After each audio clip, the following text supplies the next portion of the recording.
there, today I wanted to come on and tell you about this game called Stack Attack. I don't have it right here with me, but here in this video in a minute, I'm going to show you the different things that come with it and just talk about it and tell you about what we love about it and hopefully answer some of the questions that you have about it to help you with your buying decisions. So one of the first things you may wonder is what comes in the package or in the box. That's kind of what it comes in. Here you can see the box. And inside the box, one of the first things I saw was just like a little piece of paper, and it did just tell you that they don't have, like, basically that your box has not been used or open, that they don't put the pieces or anything in plastic because they want to conserve, which is great. So what you will find is the 48 game pieces, which are kind of the little, like, I'd call them Tetris because back in the day we used to play Tetris and that's what the little shapes look like, but there's 48 different color shapes.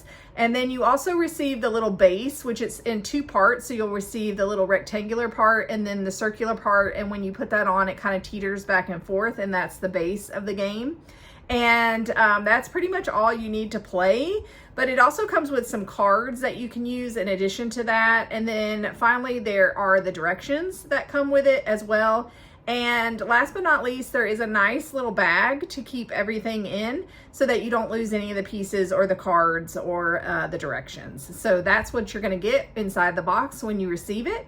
And another thing people wonder is how many people can play the game. So you can play anywhere from 1 to 12 people. So that's definitely a feature that I love about this game, is that a child could play it on their own, just using the cards and things like that to play.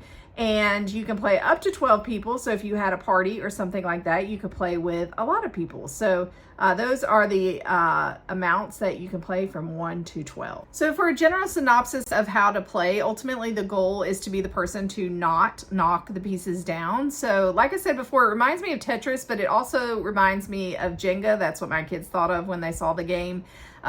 Because it's similar in that you don't want to be the person to knock the tower down. So you can play this without the cards. That's kind of the most straightforward way to play, and probably a great way to play with younger kids is that you can just pick whichever piece you want and then put it wherever you want, basically. And then you just go back and forth taking turns to see who will knock it over. And then the cards just kind of add a more spice to the game, make it a little bit more difficult, where it'll tell you maybe a specific piece to pick up. Or it might say something like use the hand that you haven't been using. So like I'm right-handed, so that would mean I need to use my left hand. So things like that. So that makes it a little bit more challenging. That would also be a great way to play it by yourself, is to make yourself use the cards and then maybe see how many you can stack up before it falls and kind of challenge yourself that way. So there's lots of different ways to play it.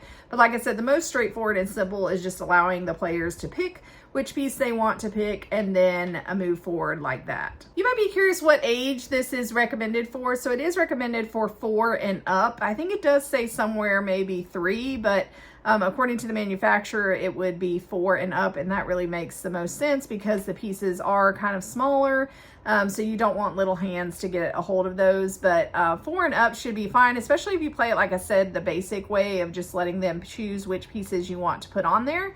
But yeah, 4 and up, and even adults can play, which is a great family night game. Another option for younger players is that little rectangular piece on the bottom, you could always flip that over and then put the round piece on top of that. That will keep that round piece from teeter-tottering on them. Ultimately, when most people play it, you want to have it the other way, where it's not kind of facing up, but rather facing over, like you can see in this video, and that way the round part will swing back and forth. But that is a way that younger, like 4 or 5-year-old might be able to play it, and it'd be a little less frustrating for them for it to not, flip back and forth.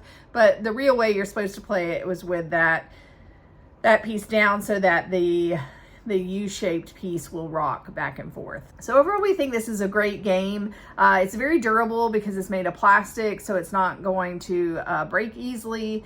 And we also love that it's a great gift. I actually have gifted this product to a friend, and it's a great opportunity to play something as a family and for everyone to enjoy it. Like I said, it kind of brings you back to the days of Tetris and Jenga, and it's just kind of a great mesh between the two of those. So hopefully we helped you in your buying decisions today, and happy shopping.